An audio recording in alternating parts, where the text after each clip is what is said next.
ಆಚಿ chilli powder ಸಖತ್ ಖಾರ ಬಣ್ಣ ಮತ್ತು ರುಚಿ ಆಚಿ ಚಿಲ್ಲಿ ಪೌಡರ್. ಸಿಎಂ ಸಿದ್ದರಾಮಯ್ಯ ಅವರ ಮನಸ್ಥಿತಿ ಹೇಗಿದೆ? ಅವರು ಯಾವ ಸಂದೇಶವನ್ನು ಕೊಟ್ಟಿದ್ದಾರೆ ಹಾಗಾದ್ರೆ ತಮ್ಮ ಕ್ಯಾಬಿನೆಟ್ನ ಸಹೋದ್ಯೋಗಿಗಳಿಗೆ? ಆ ಪ್ರಶ್ನೆಗೂ ಕೂಡ ಈಗ ಉತ್ತರ ಸಿಗುತ್ತೆ. ರಾಜ್ಯ ಸರ್ಕಾರ ವರ್ಸಸ್ ರಾಜ್ಯಪಾಲರ ಸಮರ, ಸಂಘರ್ಷಕ್ಕೆ ಸಿದ್ಧ ಎಂಬ ಸಂದೇಶಕ್ಕೆ ಸರ್ಕಾರ ರವಾನೆ ಮಾಡೋದಕ್ಕೆ ಮುಂದಾಗಿದೆ. ರಾಜ್ಯಪಾಲರು ಹೇಳಿದಂತೆ 11 ಪ್ಯಾರಾಗ್ರಾಫ್ಗಳನ್ನು ತೆಗೆಯಲ್ಲ ನಾವು ಅನ್ನೋ ತೀರ್ಮಾನಕ್ಕೆ ಇವ್ರು ಬಂದಿದ್ದಾರೆ.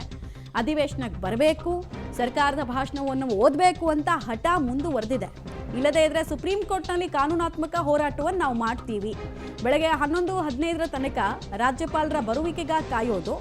ಅಷ್ಟರಲ್ಲಿ ಬಾರದೇ ಇದ್ರೆ ಸುಪ್ರೀಂ ಕೋರ್ಟ್ನ ಮೆಟ್ಟಿಲೇರೋದಕ್ಕೂ ಕೂಡ ತೀರ್ಮಾನಗಳನ್ನು ತೆಗೆದುಕೊಳ್ತಾ ಇದ್ದಾರೆ. ಇನ್ಫ್ಯಾಕ್ಟ್ ತುರ್ತಾಗಿ ದೆಹಲಿಗೆ ತೆರಳುವಂತೆ ಎಜಿಗೆ ಸಿಎಂ ಸೂಚನೆಯನ್ನು ಕೂಡ ಕೊಟ್ಟಿದ್ದಾರೆ. ಸೊ ಸರ್ಕಾರಕ್ಕೆ ಮೊದಲೇ ಅಂದಾಜಿದೆ, ಬಂದರೆ ಏನೋ ಬಾರದೇ ಇದ್ರೆ ಏನು, ಪ್ಲಾನ್ ಏನು ಮಾಡ್ಕೊಳ್ಬೇಕು, ಪ್ಲಾನ್ ಬಿ ಏನು ಮಾಡ್ಕೊಳ್ಬೇಕು ಅಂತ. ಬಟ್ ಒಂದು ವಿಚಿತ್ರ ಸಿನಾರಿಯೋನಂತೂ ಇಡೀ ರಾಜ್ಯ ನೋಡ್ತಾ ಇದೆ. ಒಂದು ಸಾಂವಿಧಾನಿಕ ಬಿಕ್ಕಟ್ಟು ಸೃಷ್ಟಿಯಾಗೋ ಆತಂಕ ಪೊಲಿಟಿಷಿಯನ್ಸಿಗಿದೆ. ಸಾಂವಿಧಾನಿಕ ಬಿಕ್ಕಟ್ಟಂದ್ರೆ ಏನು? ಸಂವಿಧಾನದಲ್ಲಿ ಇದಕ್ಕೆ ಉತ್ತರ ಇರಲ್ಲ. ಇಂಥ ಪರಿಸ್ಥಿತಿಗಳು ನಿರ್ಮಾಣ ಆದಾಗ ಕರೆಕ್ಟಾಗಿ ಉತ್ತರ ಇರಲ್ಲ, ಒಂದು ಗ್ರೇ ಏರಿಯಾ ನಿರ್ಮಾಣ ಆಗಿರುತ್ತೆ. ಸೊ ನಾವು ಇಂಥ ಟೈಮಲ್ಲಿ ಏನು ಮಾಡಬೇಕು? ಸೆಷನ್ ನಡೆದ್ರೆ ಅದಕ್ಕೆ ಮಾನ್ಯ ಇದೆಯಾ? ಇದೊಂದು ಪ್ರಶ್ನೆ ಎಲ್ರಿಗೂ ಕಾಡ್ತಾ ಇದೆ. ಬಟ್ ಆ ಹಂತಕ್ಕೆ ಹೋಗ್ತಾರಾ ರಾಜ್ಯಪಾಲರು? ಯಾಕಂದರೆ ನೆನೆ ಶಿಷ್ಟಾಚಾರದ ಪ್ರಕಾರ ಅವರು ತಮಗಿರೋ ಆಕ್ಷೇಪಣೆಗಳನ್ನು ಕಮ್ಯುನಿಕೇಟ್ ಮಾಡಿದ್ರು ಸರ್ಕಾರಕ್ಕೆ. ಅವರೇನು ತೀರಾ ಸಂಘರ್ಷಕ್ಕೆ ಇಳಿಯೋರಾಗಿದ್ದರೆ ಇವತ್ತು ಬಂದು ಹಂಗಾಮ ಕೂಡ ಆಗೋ ಸಾಧ್ಯತೆ ಇತ್ತು. ನಾವು ತಮಿಳ್ನಾಡಲ್ಲೆಲ್ಲ ನೋಡ್ತಿದ್ವಿ ಅದನ್ನು. ಹಾಗೇನು ಮಾಡಿಲ್ಲ, ಮೊದಲೇ ಇನ್ಫಾರ್ಮ್ ಮಾಡಿದ್ದಾರೆ. ಸೊ ಮೊದಲು ಇನ್ಫಾರ್ಮ್ ಮಾಡಿರೋದು ಎಷ್ಟರ ಮಟ್ಟಿಗೆ ವರ್ಕೌಟ್ ಆಗುತ್ತೆ? ನಡು ಒಪ್ಪಂದಕ್ಕೆ ಬರ್ತಾರಾ ಇಬ್ರು? ಪ್ರಶ್ನೆ. ರಾಜ್ಯ ಸರ್ಕಾರ ವರ್ಸಸ್ ರಾಜ್ಯಪಾಲರ ಸಮರ, 2 ಅಂಶಗಳನ್ನು ತೆಗೆದು ರಾಜ್ಯಪಾಲರ ಭಾಷಣದ ಪ್ರತಿಯನ್ನು ಸಿದ್ಧಪಡಿಸಿದೆ ಸರ್ಕಾರ. ವಿಧಾನಸೌಧಕ್ಕೆ ರಾಜ್ಯಪಾಲರ ಭಾಷಣದ ಪ್ರತಿಯನ್ನು ಚಲುವರಾಯಸ್ವಾಮಿ ಅವರು ತಂದಿರುವಂತಹದ್ದು. 2 ಅಂಶಗಳನ್ನು ತೆಗೆದು ರಾಜ್ಯಪಾಲರದ ಭಾಷಣದ ಪ್ರತಿಯನ್ನು ಕಳುಹಿಸಿಕೊಟ್ಟಿದ್ದಾರೆ. ಬಟ್ ಈಗ ಸಚಿವಾಲಯದ ಸಿಬ್ಬಂದಿ ತಂದಿರುವಂತಹ ಇದು ಇದೆಯಲ್ಲ, ಪ್ರತಿ ಇದೆಯಲ್ಲ, ಅದನ್ನು ಹೇಗೆ ಈಗ ಅದನ್ನು ಒಪ್ಕೊಂಡು ಬರ್ತಾರಾ ಅನ್ನೋದು ಈಗಿರುವಂತಹ ಪ್ರಶ್ನೆ. ರೈಟ್, ಡೀಟೇಲ್ಸ್ ಕೊಡ್ತಾರೆ ರವೀಶ್.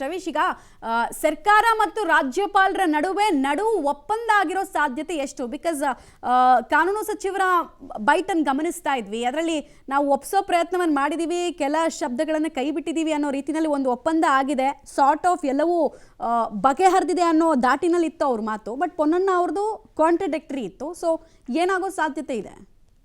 ಮಮತಾ, ಇಲ್ಲಿ ಒಪ್ಪಂದದ ಪ್ರಶ್ನೆ ಬರೋದಿಲ್ಲ. ಯಾಕೆಂದ್ರೆ ಆ ರೀತಿ ಒಪ್ಪಂದ ಆಗಿದ್ರೆ ಖಂಡಿತವಾಗಿ ಕೂಡ ಲೋಕಭವನ ವರ್ಸಸ್ ಸರ್ಕಾರದ ನಡುವೆ ಇಷ್ಟು ದೊಡ್ಡ ಮಟ್ಟದಲ್ಲಿ ಸಂಘರ್ಷ ಆಗ್ತಾ ಇರಲಿಲ್ಲ.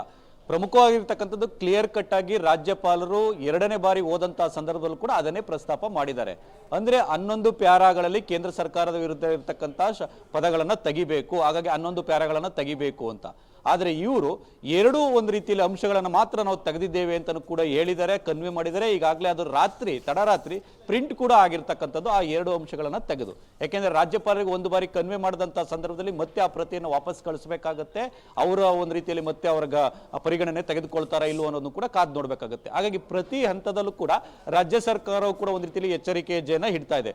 ಜೊತೆಗೆ ರಾಜ್ಯಪಾಲರು ಕೂಡ ಈ ಒಂದು ವಿಚಾರದಲ್ಲಿ ಎಚ್ಚರಿಕೆ ಹೆಜ್ಜೆಯನ್ನು ಇಡ್ತಾ ಇದ್ದಾರೆ. ಎಲ್ಲವೂ ಕೂಡ ಮೌಖಿಕವಾಗಿ ಆಗ್ತಾ ಇದೆ. ಎಲ್ಲೂ ಕೂಡ ಒಂದು ರೀತಿಯಲ್ಲಿ ರೈಟಿಂಗ್ ಆಗಿ ರಾಜ್ಯಪಾಲರನ್ನು ಬರೋದೇ ಇಲ್ಲ ಅನ್ನೋದನ್ನ ತಿಳಿಸಿಲ್ಲ.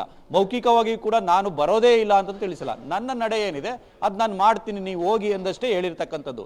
ಈ ಹಿನ್ನೆಲೆಯಲ್ಲಿ ಕೇಂದ್ರ ಸರ್ಕಾರದ ವಿರುದ್ಧ ಇರತಕ್ಕಂಥ ಒಂದು ಸಾಲುಗಳೇನಿದೆ ಅದನ್ನ ತೆಗೆದೇ ಹೊರತು ರಾಜ್ಯಪಾಲರು ಬರ್ತಾರಾ ಬರೋದಿಲ್ವಾ ಅನ್ನೋದ್ರ ಬಗ್ಗೆ ಕೂಡ ಸಾಕಷ್ಟು ಚರ್ಚೆ ಆಗ್ತದೆ. ರಾಜ್ಯಪಾಲರು ದೆಹಲಿಯ ಕಾನೂನು ಪಂಡಿತರ ಜೊತೆ, ಕಾನೂನು ತಜ್ಞರ ಜೊತೆ ಕೂಡ ಈಗಾಗಲೇ ಅಭಿಪ್ರಾಯಗಳನ್ನು ಪಡೆದುಕೊಂಡಿದ್ದಾರೆ. ಅವರ ಸಲಹೆಯಂತೆ ನಡೆದುಕೊಳ್ಳುವಂತ ಚಾನ್ಸಸ್ ಕೂಡ ಜಾಸ್ತಿ ಇರುತ್ತೆ. ಅಂದ್ರೆ ರಾಜ್ಯ ಸರ್ಕಾರಕ್ಕೆ ಒಂದು 171 ಮತ್ತೆ 163ಯಲ್ಲಿ ಏನ್ ಭಾಷಣವನ್ನ ಸಿದ್ಧಪಡಿಸೋದಕ್ಕೆ ಅಧಿಕಾರ, ಅವಕಾಶ ಎಲ್ಲವೂ ಕೂಡ ಇದೆಯೋ ಅದೇ ರೀತಿಯಲ್ಲೂ ಕೂಡ ಅವರು ಕೊಟ್ಟಂತದ್ದೆಲ್ಲವನ್ನೂ ಕೂಡ ಓದಲೇಬೇಕು ಅನ್ನೋದು ರಾಜ್ಯಪಾಲರಿಗೂ ಕೂಡ ಏನಿಲ್ಲ. ಹಾಗಾಗಿ ಒಂದು ಸಂಸ್ಥೆಯ ವಿರುದ್ಧ ಅಥವಾ ವ್ಯಕ್ತಿಯ ವಿರುದ್ಧ ಅಥವಾ ಒಂದು ಸರ್ಕಾರದ ವಿರುದ್ಧ ವಾಗ್ದಾಳಿ ನಡೆಸಿದಂತಹ ಸಂದರ್ಭದಲ್ಲಿ ಅದನ್ನ ಬಿಟ್ಟು ಓದುವಂತ ಅಧಿಕಾರವೂ ಕೂಡ ರಾಜ್ಯಪಾಲರಿಗಿದೆ. ಈ ಹಿನ್ನೆಲೆಯಲ್ಲಿ ಕಾನೂನು ತಜ್ಞರ ಜೊತೆ ಅವರು ಕೂಡ ಒಂದು ರೀತಿಯಲ್ಲಿ ಸಂಪರ್ಕ ಮಾಡಿ ಅಭಿಪ್ರಾಯ ಪಡೆದಿದ್ದಾರೆ, ಇವರು ಕೂಡ ಪಡೆದಿರ್ತಕ್ಕಂಥದ್ದು. ಹಾಗಾಗಿ ಅಂತಿಮವಾಗಿ ರಾಜ್ಯಪಾಲರು ಬಂದು ಏನಾದ್ರೂ ಆ ಲೈನ್ಗಳನ್ನ ಸ್ಕಿಪ್ ಮಾಡಿ ಮುಂದೆ ಹೋಗ್ತಾರೋ ಅಥವಾ ಏನು ಅನ್ನೋದು ಕೂಡ ಕಾದ್ ನೋಡ್ಬೇಕು. ಮಮತಾ, ಧನ್ಯವಾದ ತಮ್ಮೆಲ್ಲ ಮಾಹಿತಿಗಾಗಿ ರವೀಶ್.